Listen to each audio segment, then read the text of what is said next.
இந்த வீடியோல நம்ம பார்க்க இருக்கிற சப்ஜெக்ட் என்னன்னா, மும்மொழி கொள்கை. அதாவது சமீப காலமா ஒரு பெரிய டிபேட் போயிட்டு இருக்கு. தமிழ்நாட்டுக்கு மும்மொழி கொள்கை தேவையா? இருமொழி கொள்கை போதுமா? அதாவது கல்விக்கூடங்கள்ல 2 மொழிகள் கற்பிக்கப்பட்டால் போதுமா? 3வது ஒரு மொழி கற்பிக்கப்பட வேண்டுமா? அப்படின்னு சொல்லிட்டு. 1968ல நம்ம கல்வி ஆணையம் மூலமா இந்த மும்மொழி கொள்கை அப்படின்ற கான்செப்ட் வந்து உருவாக்கப்படுது. இந்தியா முழுவதும் எப்படி கொண்டு வராங்க அப்படின்னா, ஆங்கிலம், ஹிந்தி, அது போக சவுத் இந்தியால உள்ள ஏதோ ஒரு மொழி. இந்த 3ம் வந்து கற்பிக்கப்படணும் அப்படின்னு சொல்லிட்டு கொண்டு வராங்க. பட் தமிழ்நாட்டுல அத வந்து ஏத்துக்கல. அந்த பீரியட்ல இருந்த மதிப்பிற்குரிய திரு அண்ணாதுரை அவர்கள். அவர் வந்து அப்போ முதலமைச்சரா இருந்தாங்க. அந்த பீரியட்ல அண்ணாதுரை வந்து ஒரு சிறப்பான ஒரு விளக்கம் குடுத்திருந்தார். இந்த மும்மொழி கொள்கை தேவையில்லை அப்படின்பதற்கு. ஹிந்தி தேவையில்லை, ஆங்கிலமும், தமிழும் போதும் அப்படின்னு சொல்லும்போது, அதுக்கு அவர் குடுத்திருந்த ஒரு ஒரு அருமையான விளக்கம் என்ன அப்படின்னா, பூனை போறதுக்கு செவுத்துல ஒரு பெரிய ஓட்டை இருக்கும்போது, பூனைக்குட்டியும் அது வழியாவே போலாமே. அதுக்கு எதுக்கு தனியா இன்னொரு ஓட்டை போடணும்? அப்படின்னு சொல்லி அவரு சொல்லியிருப்பார். ஒரு மொழி அப்படின்றது எதுக்காக? எதுக்காக ஒரு மொழிய நம்ம கத்துக்கிறோம்? ஃபார் எக்ஸாம்பிள் இப்போ ஒரு இங்கிலீஷ் மீடியத்துல படிக்கிற ஒரு குழந்தை வந்து எல்லா சப்ஜெக்ட்டையும் இங்கிலீஷ்லயே கத்துக்கும். ஒரு தமிழ் மீடியத்துல படிக்கிற குழந்தை தமிழ்ல கத்துக்கும். இதே மாதிரி ஒவ்வொரு மாநிலங்கள்லயும் பார்த்தீங்கன்னா, அவங்களுடைய ஸ்டேட் லாங்குவேஜ்ல இப்போ கேரளால எடுத்துட்டீங்கன்னா மலையாளம் மீடியம் இருக்கு. ஆந்திரால தெலுங்கு மீடியம் ஸ்கூல்ஸ் இருக்கு. கர்நாடகால அ கன்னடா மீடியம் ஸ்கூல்ஸ் இருக்கு. ஸோ அந்தந்த மாநிலங்கள்ல அவங்கவங்க மொழிய வந்து அவங்க கத்துக்கிறாங்க. அது போக இன்டர்நேஷனல் லெவல்ல எங்க வேணாலும் நீங்க கத்துக்கணும் அப்படின்னா, என்னென்ன விஷயங்கள் நீங்க தெரிஞ்சுக்கணும் அப்படின்னா, உங்களுக்கு கண்டிப்பா இங்கிலீஷ் நாலேட்ஜ் வந்து இருக்கணும். ஸோ அதனால உலக அளவுல தான் நெறைய டெவலப்மென்ட்ஸ் இருக்கு. சயன்டிஃபிக் ரிசர்ச்சர்ஸ் இதெல்லாம் வந்து உலக அளவுல பண்றாங்க. So internationally approved official language அப்படின்னு பார்த்தீங்கன்னா இங்கிலீஷ். ஸோ அப்ப இங்கிலீஷ நாங்க கத்துக்கிறோம். என்னுடைய தாய்மொழி. நான் பிறந்த மாநிலத்தினுடைய தாய்மொழிய நாங்க கத்துக்கிறோம். ஸோ இது 2ம் போதுமே. எதுக்காக நான் ஹிந்தி கத்துக்கணும்? அப்படின்னு சொல்லிட்டு ஒரு சில மாநிலங்கள் வந்து புரொட்டஸ்ட் பண்றாங்க. இப்போ ஹிந்தி ஹிந்தியையே தாய்மொழியா கொண்ட சில மாநிலங்கள் இருக்காங்க. தாய்மொழி அப்படின்றத விட ஹிந்திய வந்து அவங்க வழக்கு மொழியா அவங்க பயன்படுத்திக்கிட்டாங்க. அப்படிப்பட்ட ஒரு சில மாநிலங்கள்ல அவங்களுக்கு வந்து ஹிந்தி கத்துக்கிறது ரொம்ப ஈஸி. அதோட சேர்த்து அவங்க இங்கிலீஷ் கத்துக்கிறாங்க. ஆனா, இன்னொரு தென்னிந்திய மொழியையோ, இல்ல நம்மளுடைய ஆர்டிக்கிள்ல சொல்லியிருக்கிற அந்த 22 மொழிகள்ல ஒண்ணையோ கத்துக்கிறாங்களா? அப்படின்றது வந்து ஒரு கேள்விக்குறி தான். மீண்டும் நான் எல்லா வீடியோலயும் சொல்ற மாதிரி, இந்த வீடியோவும் அரசியலுக்கு அப்பாற்பட்டது. எந்த கட்சிக்கும் சாதகமானதோ, பாதகமானதோ இல்ல. சட்டப்படி இன்னைக்கு நடந்துட்டு இருக்கிற ஒரு விஷயத்த நம்ம அலசி பார்க்கிறோம். இதுதான் இந்த வீடியோவினுடைய நோக்கம். நம்ம சேனல்ல வர்ற எல்லா வீடியோஸுமே எந்த ஒரு கட்சி சார்ந்ததும் அல்ல. எந்த ஒரு கட்சி பாகுபாடோ, கட்சிக்கு சாதகமாகவோ நம்ம வந்து எந்த ஒரு கருத்துக்களையும் சொல்றதில்ல. சாதாரணமான ஒரு விஷயமாக இருந்தாலும், அது சட்டத்திற்குட்பட்டு அது சரியா? தவறா? பிராக்டிகலா ஒரு விஷயம் சாத்தியமா? இல்லையா? இததான் வந்து எல்லா வீடியோஸ்லயுமே நம்ம தொடர்ந்து பேசிட்டு இருக்கோம். ஸோ இன்னைக்கு நடக்கிற விஷயங்கள்ல சட்ட ரீதியாக என்ன இருக்கு? சட்டத்துக்கு புறம்பாக என்ன இருக்கு? பிராக்டிகலா என்ன இருக்கு? பிராக்டிகலா முடியாத விஷயங்கள் என்ன இருக்கு? அததான் நம்ம வந்து இந்த சுப்ரீம் லா யூடியூப் சேனல்ல ரெகுலரா நம்ம பார்த்துட்டு இருக்கோம். சரி இப்போ சப்ஜெக்ட்டுக்கு வருவோம். இந்த மும்மொழி கொள்கையினால யாருக்கு என்ன லாபம்? அப்படின்னு சொல்லி நம்ம இதுல பேசப் போறோம். பொதுவா தமிழ்நாட்டுல நிலவிட்டு இருக்கிற ஒரு கருத்து என்ன அப்படின்னா, சிபிஎஸ்இ ஸ்கூல்ஸ்ல படிக்கிற பிள்ளைங்க, இல்ல ஒரு இன்டர்நேஷனல் ஸ்கூல்ல படிக்கிற பிள்ளைங்க, பணக்கார பிள்ளைங்க எல்லாம் 3 மொழி படிக்கிறாங்க. ஒரு தமிழ் மீடியத்துல படிக்கிற ஏழை பிள்ளைகள் வந்து 3 மொழி படிக்க கூடாதா? கஷ்டப்படுற குழந்தைங்க 2 மொழி தான் படிக்கணுமா? ஏன் நாங்க 3 மொழி படிச்சா என்ன? அப்படின்னு ஒரு கொஸ்டின் மார்க் வைக்கிறாங்க. ஆனா, தமிழக அரசு என்ன சொல்லுது அப்படின்னா, ஒரு கவர்ன்மென்ட் ஸ்கூல்ல படிக்கிற பிள்ளைங்களுக்கு, நீங்க சொல்ற மாதிரி ஒரு பெரிய இன்டர்நேஷனல் ஸ்கூல் மாதிரியோ, இல்ல ஒரு சிபிஎஸ்இ ஸ்கூல் மாரியோ, ஒரு ஐசிஎஸ்இ சிலபஸ் மாதிரியோ, ஒரு ஐஜிசிஎஸ்இ சிலபஸ் மாதிரியோ படிக்கக்கூடிய வாய்ப்புகளோ, வசதிகளோ கிடையாது.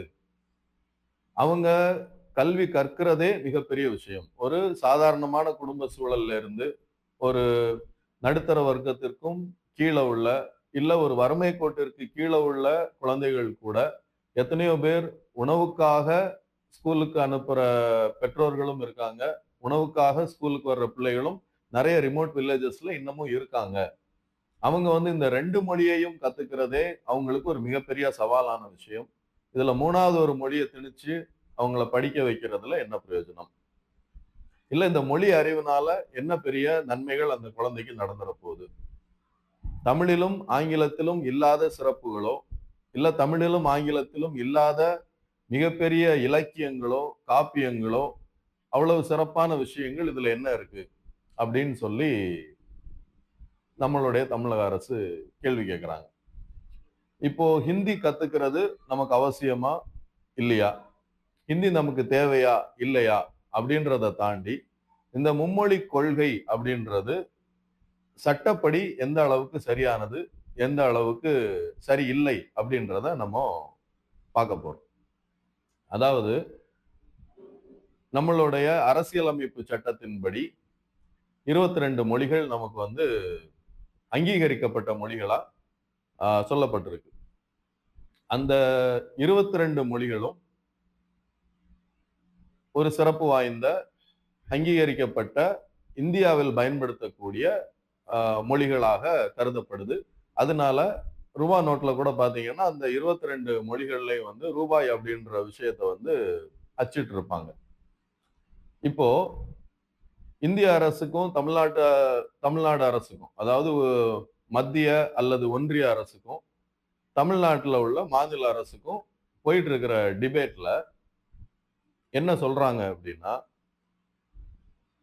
நம்மளுடைய தாய்மொழிய கத்துக்கணும். இந்த மும்மொழி கொள்கைப்படி மத்திய அரசு என்ன சொல்லுது அப்படின்னு பாத்தீங்கன்னா, தாய்மொழி கண்டிப்பா கத்துக்கணும். ஹிந்தி கண்டிப்பா கத்துக்கணும் அப்படின்னு கிடையாது. ஆங்கிலம் கண்டிப்பா கத்துக்கணும். தமிழும், ஆங்கிலமும் கட்டாயம்.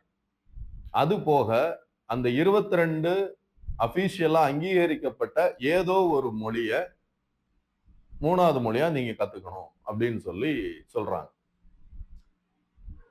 இது சாத்தியமா? சட்டப்படியோ இல்லது பிராக்டிகலாவோ இது வந்து பாசிபிளா அப்படின்றது தான் நம்ம இப்போ பார்க்கிறோம்.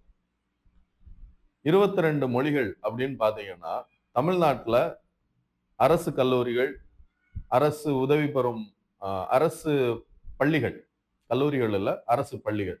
இப்ப தமிழ்நாடு எடுத்துட்டீங்கன்னா, அரசு உதவி பெறும் பள்ளிகளும், அரசு பள்ளிகளும் சேர்ந்து கிட்டத்தட்ட ஒரு அப்ராக்ஸிமேட்டா ஒரு 40,000 பள்ளிகள். 35,000 இருந்து ஒரு 40,000 பள்ளிகள் இருக்கு.